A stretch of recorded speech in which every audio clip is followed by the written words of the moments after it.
Emergency department staff from St. Paul's and Mount St. Joseph's hospitals were called to a meeting last week where organizers raised concerns about the number of sick calls made by doctors.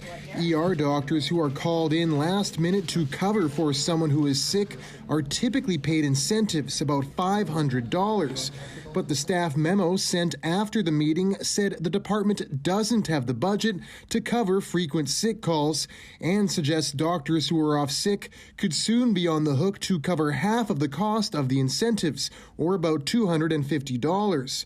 One hospital ER doctor told CBC News, quote, "I was aghast sitting at that meeting and hearing that." He added, "I don't know many people who would think it's fair for any profession or person to pay any amount of money while they're sick to get their shift covered." CBC News has agreed to protect his identity. The doctor suggested staffing shortages and widespread burnout are likely contributing to the number of sick calls. He said it's led to closures in areas of the department, with many overdose patients being stationed in hallways. He said, quote, "There has been cases where people have suffered health consequences because of this, anything from developing pneumonias to having to be put on life support." In the memo, the department said it's looking at better places to move patients.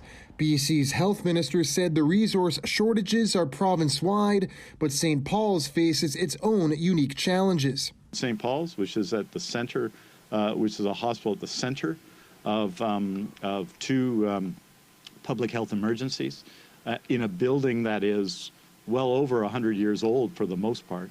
It's an enormous challenge. Dick said efforts to recruit more workers and a new St. Paul's hospital will eventually ease the burden. Words that offer little relief to the growing number of healthcare workers who say they need help now. John Hernandez, CBC News, Vancouver.